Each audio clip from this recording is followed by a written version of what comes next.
Всем здравствуйте! Сегодня в видео я рассказываю, что посмотреть в Вильнюсе за один день.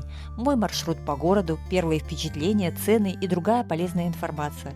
Карта с достопримечательностями города, в общем, все то, что я успела увидеть и понять за один день в Вильнюсе. Это необычная столица, этот город пропитан искусством, и несмотря на компактность, буквально на каждом шагу вас поджидают музеи, галереи, выставки, интересные магазины, оригинальные кафе, и если у вас не так уж и много времени, довольно сложно выбрать что-то самое важное, то, что оставит самое полное впечатление о городе. Я составлю для вас маршрут, который поможет вам понять Вильнюс и увидеть его таким, каким он на самом деле является. Потрясающе красивым, свободным, творческим и очень уютным.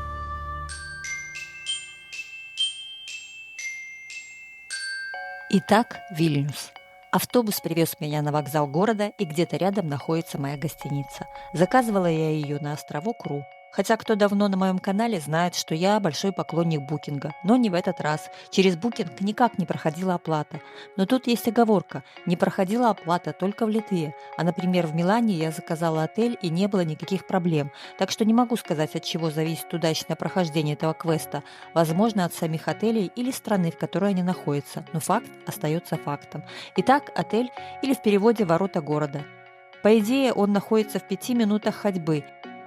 Я скачала на телефон карту Offline Organic Maps и еще дома закачала в него карты тех городов Европы, где буду путешествовать. Очень удобное приложение. Оно бесплатно, есть русский язык и все очень понятно. Потому как в картах я очень плохо понимаю, и я тут гениальный путешественник, который, видя карту, говорит: ты не умничай, ты пальцем покажи. Так вот, именно там есть такая функция. Вы нажимаете на стрелочку, и она показывает вам буквально, куда идти и сколько метров по шагам.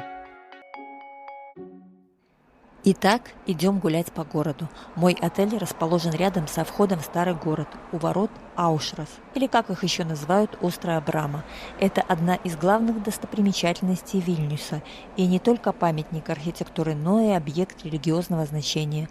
Ворота Аушрас – единственные сохранившиеся ворота из старинной городской стены Вильнюса.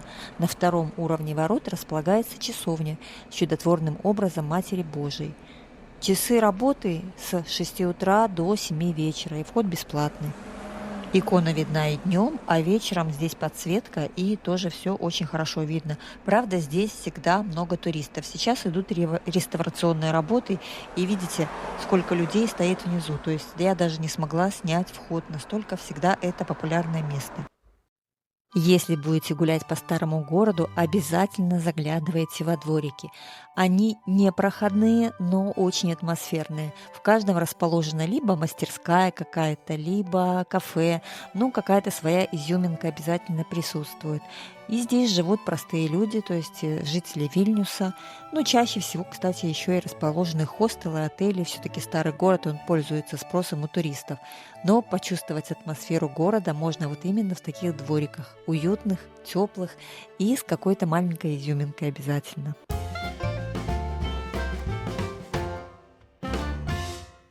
Следующая достопримечательность старого города расположена рядом со Стробрамскими воротами. Это костел Святой Терезы.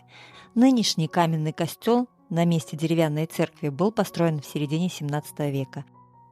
Главный фасад, по предположениям, проектировал итальянский архитектор Константино Тонкалло, и освящен он был во имя Святой Терезы епископом Ежи Тышкевичем.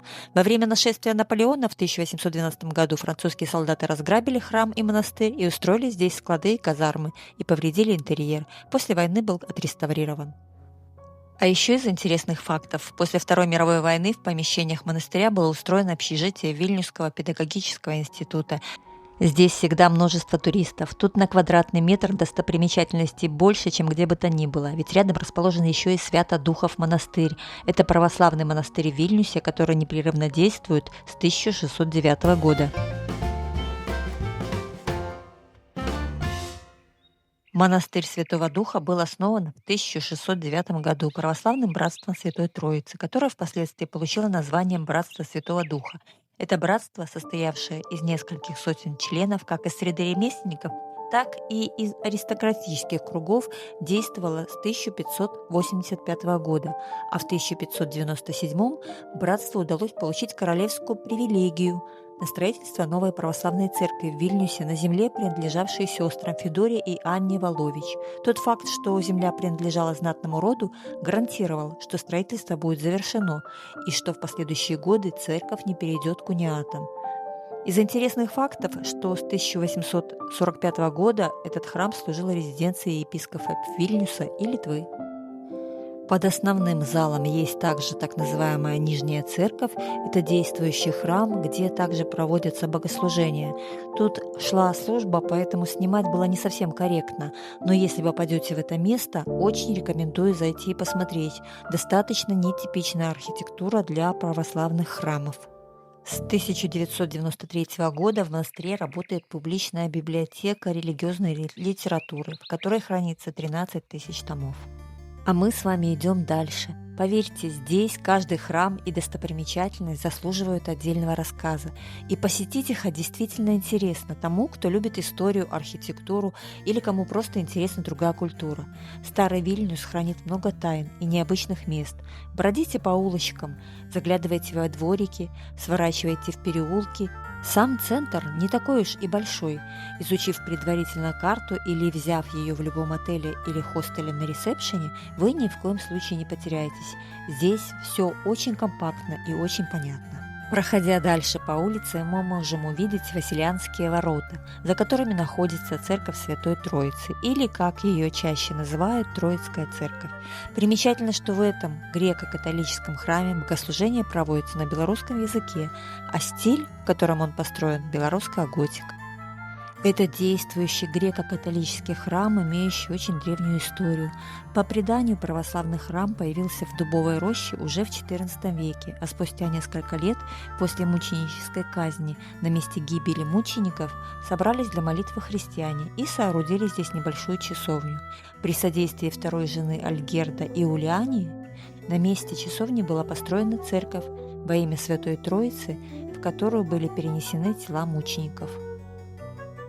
Очень важно, приезжая в новый для вас город, все-таки брать услугу экскурсовода или гида, потому как сколько бы вы ни читали и не готовились к самостоятельному путешествию, достопримечательностей так много, что запомнить их все просто невозможно.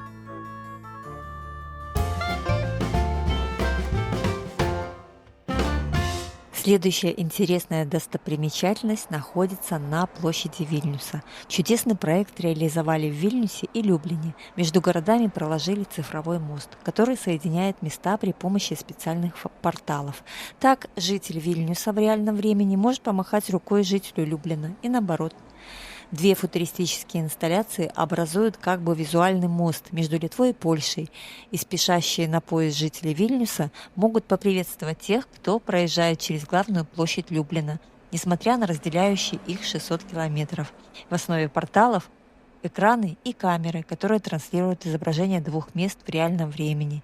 Дизайн круглого экрана разработали инженеры Центра творчества и инноваций Вильнюсского технического университета имени Гедемина.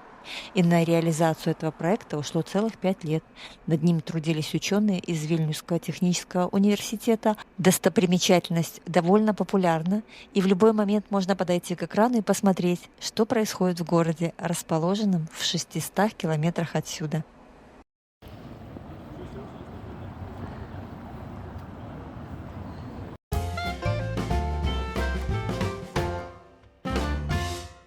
Костел Святого Казимира. Еще совсем недавно, около сотни лет назад, это был православный собор Святого Николая. Сейчас же римско-католический костел принадлежит ордену иезуитов. И основан он был в начале 17 века, считается первой постройкой Вильнюса в стиле раннего барокко.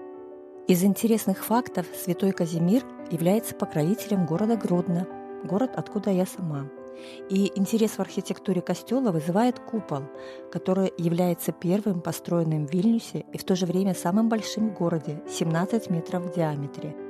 Под алтарной частью расположена крипта, в которой хранятся мощи священномученика Андрея Боболи, который почитается у католиков, так что в костел специально приезжают паломники. Недалеко отсюда находится самая узкая улочка в Вильнюсе. Но, как я и говорила, без провожатого, без гида или экскурсовода найти что-то с первого раза очень сложно. Никольская церковь считается первым по времени христианским храмом в Вильнюсе, и предполагалось, что храм существовал уже во времена Гедемина. Деревянная церковь на улице Большой в Вильнюсе была возведена в XIV веке, предположительно около 1340 года, и, как гласит надпись на мраморной плите, установленной на фасаде часовни, пристроенной к храму в конце 1860-х годов, вторая жена великого князя литовского Альгерда, Юлиана Тверская, около 1350 года вместо деревянной воздвигла на этом месте церковь каменную. На одной из также из табличек изложена краткая история церкви, а на другой, практически нечитабельной, перечисляются заслуги Муравьева, того самого, который недолгое время был гродненским губернатором. И если немного пройти, то рядом с Никольской церковью есть еще церковь Пятницкая. Она сравнительно небольших размеров, но известна тем, что в ней российский царь Петр отслужил благодарственный молебен в победу над шведским королем Карлом XII во время Северной войны, и в этом же храме он крестил арапа Ганнибала, прадеда Александра Сергеевича Пушкина. А мы продолжаем гулять по городу. Очень много необычных зданий, старых построек, много барельефов на домах. Старый город дышит историей. Узкие улочки со своим неповторимым вайбом создают атмосферу причастности к чему-то таинственному. Сейчас утро, будний день, поэтому улочки города еще пустые. Уже после обеда здесь начинается туристическая жизнь, очень много людей, играет музыка из близлежащих кафе, много уличных торговцев сувенирами, а пока можно побродить в свое удовольствие, обращать внимание на приятные и интересные архитектурные мелочи. Заходить во все дворики, слушать, как город просыпается, и новый день обещает незабываемые приключения.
Следующая наша достопримечательность – это костел Святого Михаила. Это памятник архитектуры с переходными чертами от готики к Ренессансу и родовая усыпальница рода Сапег. Строительство костела было начато в 1594 году и завершилось в 1625.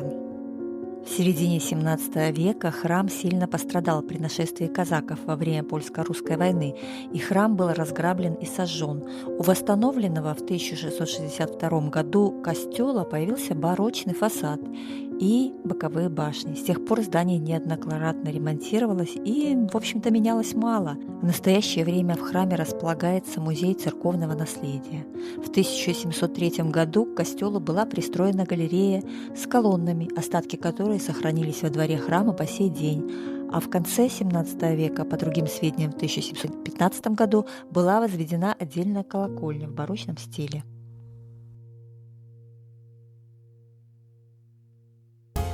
Пожалуй, самый необычный храм – это костел Святой Анны в Вильнюсе.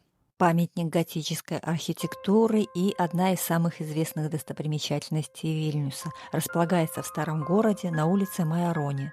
Первые сведения о деревянном костеле Святой Анны датируются 1394 годом. Предполагают, что каменный костел был построен в 1495-1500 годах и освящен 22 мая 1501 года. Имя создателя храма доподлинно неизвестно, но после пожара 1761 года года закопченные стены внутренние были оштукатурены, а внешние покрашены в красный цвет, так что это не родной цвет, это имитация красного кирпича. Само здание небольших размеров, удлиненной прямоугольной формы, длиной 22 метра, а шириной 10, но за счет готических высоток создается впечатление величественного огромного здания. Рядом с костелом установлен памятник Адаму Мицкевичу. Он был установлен здесь относительно недавно, в 1984 году, и к невысокой площадке вокруг памятника, вымощенной базальтовыми плитками, с 3 сторон ведут дорожки и базальтовые ступени. Сама фигура Мицкевича высотой 4,5 метра из розового гранита. По распространенной легенде, в 1812 году Наполеон восхищался изяществом церкви и жалел о том, что не может перенести ее в Париж. При этом храм использовался французской кавалерией, и французы сожгли всю его деревянную утварь. Древний храм неоднократно разрушался, горел и реставрировался. Например, в апреле 2008 года часть храма была закрыта оградительными лесами для безопасности прохожих и туристов, так как из-за вибрации, вызываемой транспортным потоком по улице, образовались трещины в стене здания и даже начали выпадать кирпичи. Под стеклом в витрине выставлена экспозиция интересных кирпичей, найденных при очередной реставрации. Так, здесь есть кирпич с отпечатком лапы собаки и даже медвежонка.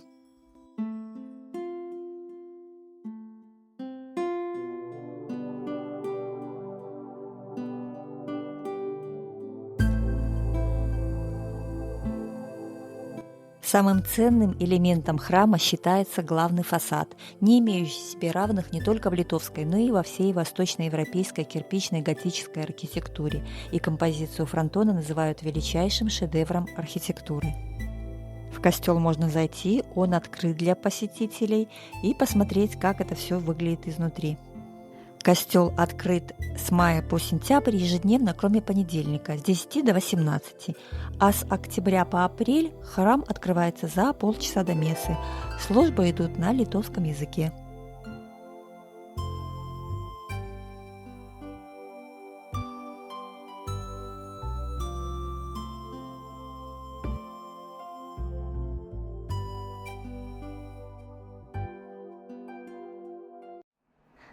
Пожалуй, одна из самых популярных достопримечательностей современного Вильнюса – это башня Гедемина. Она находится на Замковой горе и возвышается над всем городом, отчего с нее открывается прекрасный вид на исторический центр и весь Вильнюс. Если во время вашей поездки будет погода хорошая, солнечная, обязательно рекомендую подняться на башню. Подъем занимает около 20 минут по вымощенным камням дорожке, поэтому с собой следует захватить удобную обувь. Но указателей, как пройти на башню и подняться туда, я нигде не нашла, только в одном месте. Когда шла около рабочих, которые делали дорогу, я спросила, как пройти. На русском здесь говорят поколение постарше, но и много молодежи тоже понимает русский язык и более-менее могут изъясняться, поэтому проблем языковых не будет. Ну и, конечно же, все знают английский. Для тех, кто не взял удобную обувь, я рекомендую подняться на фуникулёре. Часы работы с 7 утра до 23. И, конечно, виды с башни стоят того. Подъем на фуникулёре стоит 3 евро, а подъем... Но если чувствуете в себе силы, то по дороге можно подняться совершенно бесплатно. В самой башне тоже есть музей, но я как-то поднималась туда, но я помню, что меня не впечатлил. Но можно подняться еще выше, и вот там, вот видите, как раз зайти на башню, и оттуда виды еще выше. Но, уверяю вас, виды и отсюда будут просто великолепные. Предположительно, башня построена в 15 веке и возвышается над городом на высоте 48 метров.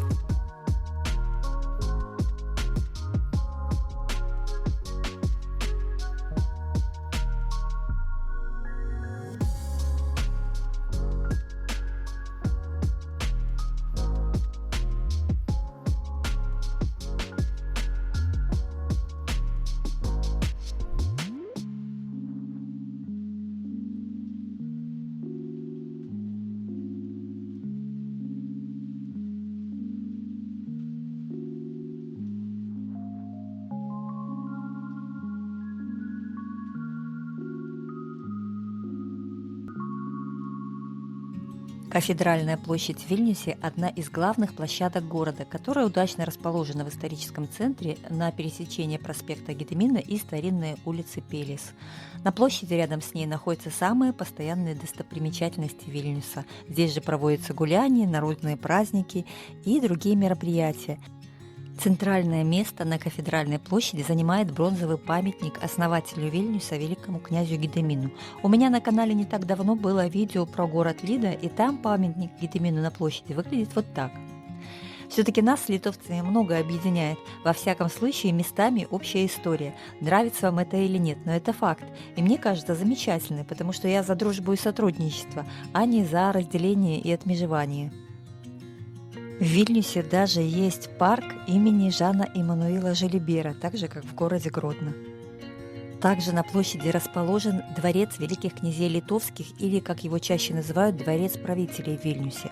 Он тоже находится на центральной площади, рядом с кафедральным собором, и данный памятник архитектуры был полностью воссоздан уже в годы современной Литовской республики. Интересно зайти во дворик, посмотреть архитектуру, ну и, конечно же, отсюда открывается тоже великолепный вид на башню Гедемина, которая уже стала символом города и ее отличительной чертой. И еще одна главная достопримечательность Вильнюса – это четырехъярусная колокольня высотой 57 метров. Она неоднократно реконструировалась, менялись колокола, проводились ремонтные работы, но зато сейчас можно услышать красивейшие переливы колокольного звона. Билет на башню стоит 6 евро, и можно подняться на высоту колокольни и посмотреть на виды города оттуда, что я сейчас и сделаю.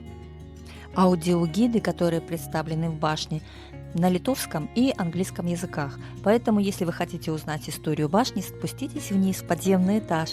Там установлен экран, можно выбрать русский язык и послушать историю башни на большом экране.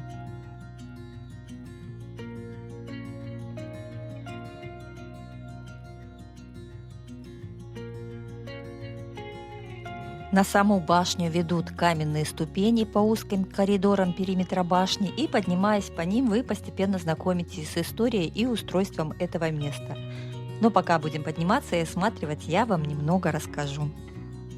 600 лет назад это одно из древнейших зданий в Вильнюсе выполняло функцию оборонительной башни и только с расширением города превратилось в колокольню, став важным элементом кафедрального собора базилики в Вильнюсе.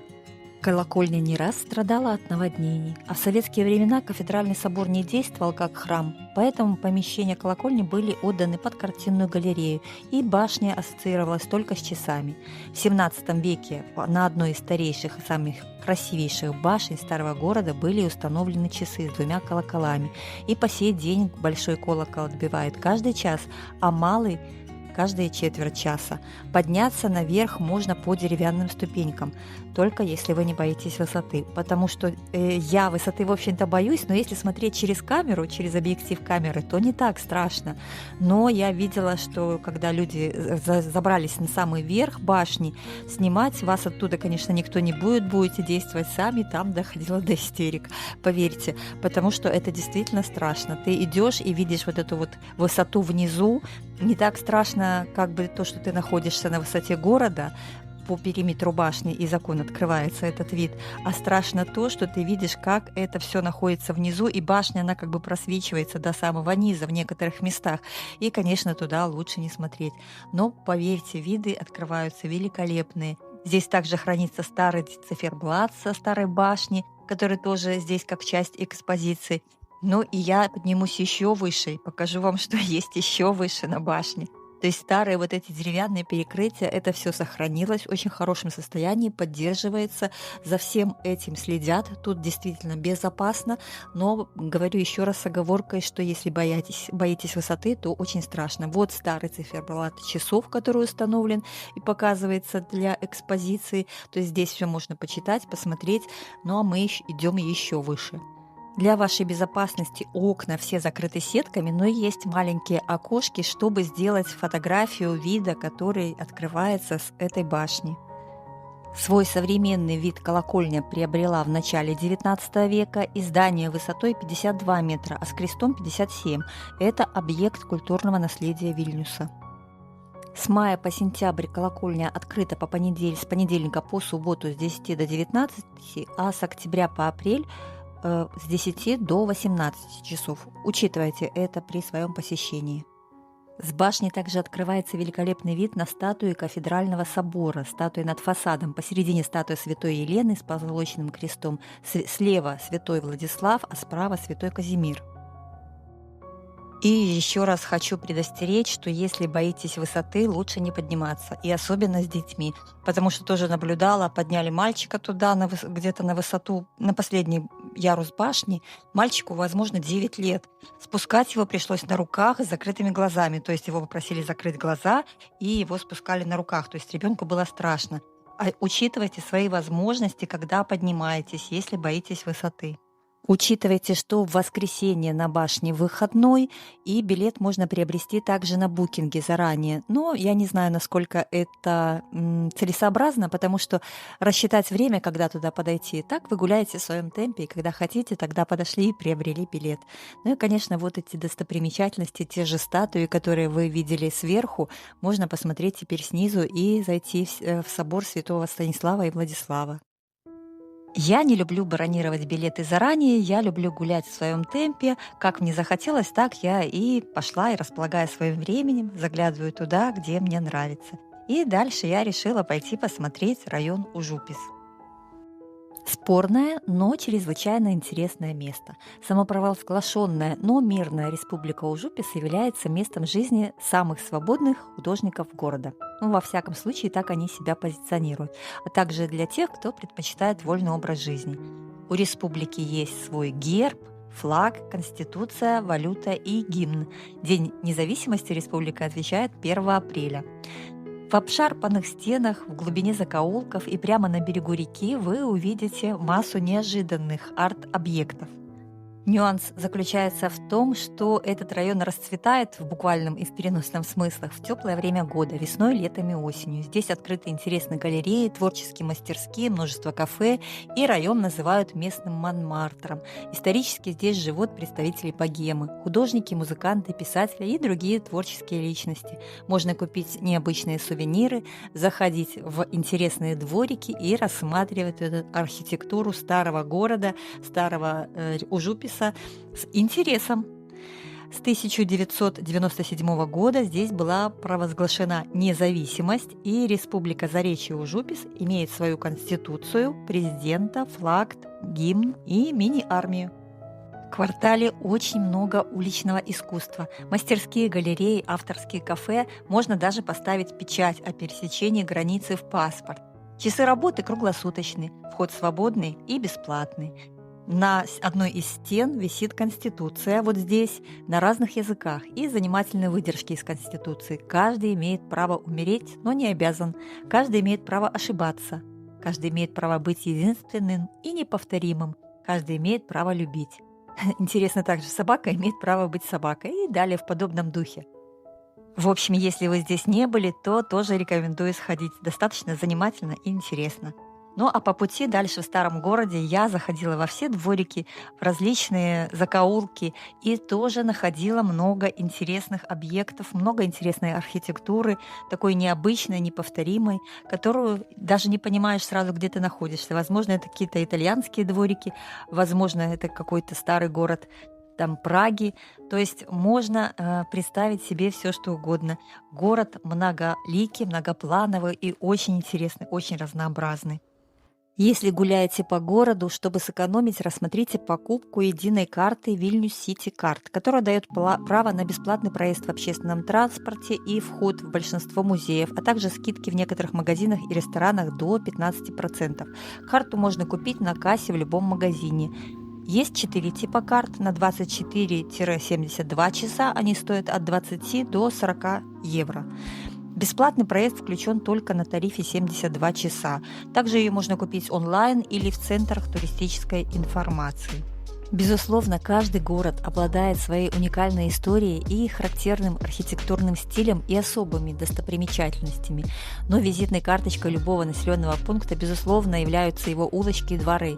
Они позволяют глубже понять город, ощутить его атмосферу и воспринять энергетику, уникальность и красоту, оставляя яркие воспоминания на долгие годы. Дворы Вильнюса хранят множество историй, и так гуляя, я нашла еще один интересный храм. Это костел Святого Духа и Доминиканский монастырь в Вильнюсе. По некоторым предположениям, небольшая деревянная церковь в этом месте стояла уже во времена князя Гедемина, а в 1408 году князь Витовт поставил здесь костел во имя Святого Духа. При Казимире Ягеллоне в 1441 храм был перестроен и расширен уже как каменный. Он сильно пострадал при нашествии шведов в Северную войну и при войсках Наполеона Бонапарта в 1812, но все же, несмотря ни на что, неоднократно восстанавливался, сумев сохранить и уникальные фрески внутри переходов, и свой необычный интерьер. Службы традиционно здесь ведутся на польском языке, а 5 сентября 1993 года состоялась встреча Папы Римского Иоанна Павла II с верующими польского происхождения именно в этом костеле. Во второй половине XVIII века в храме были сооружены 16 алтарей в стиле рококо из материалов, имитирующих мрамор разных цветов.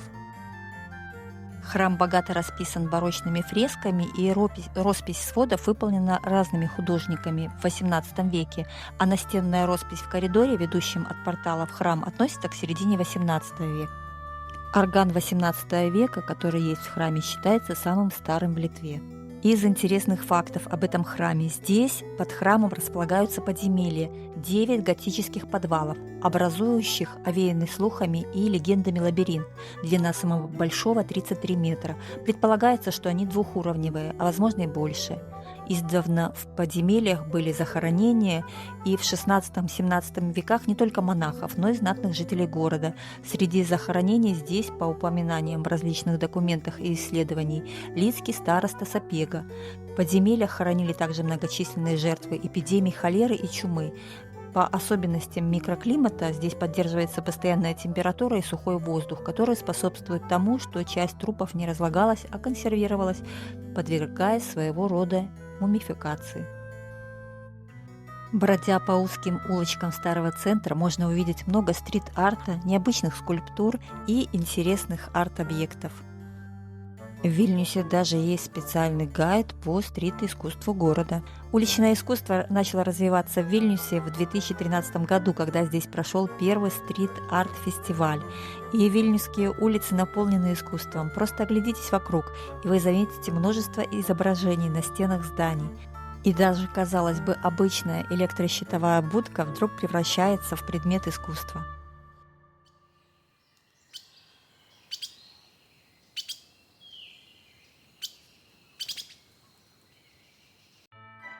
Улица Стеклю в Вильнюсе. Ее еще называют Стеклянный квартал. В XVII веке Стеклянный квартал был еврейским кварталом Вильнюса, и сегодня со стен этого квартала на современный мир глядят ремесленники, торговцы и прочие персонажи, которые нарисованы на стенах. Можно найти изображения в этом квартале. Своим названием стекольный квартал обязан стеклянной мануфактуре, основанной в этой части города по привилегии короля Сигизмунда Августа в 1547 году. Здесь каждый дворик представляет собой уникальный микромир с особой атмосферой и настроением. Так что, убегая от суеты большого города, эти дворики сохраняют душу Вильнюса для тех, кто готов выйти за рамки повседневности и заглянуть в их тайные уголки. Я убеждена, что дворы Вильнюса должны быть обязательным пунктом в списке городских достопримечательностей. Вильнюс – очаровательный город с уникальной, аутентичной культурой и историей, а также отправная точка для путешествий по Европе.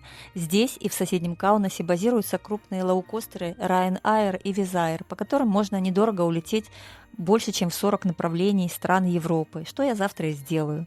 Так что ждите видео о перелетах и как ориентироваться в аэропортах, может быть, тоже интересно. Если видео понравилось, ставьте лайк, пишите комментарии. Возможно, вы живете в этом городе и можете дополнить что-то по сюжету этого видео, потому что, конечно же, охватить за один день все просто невозможно. Там масса достопримечательностей, масса чего-то интересного.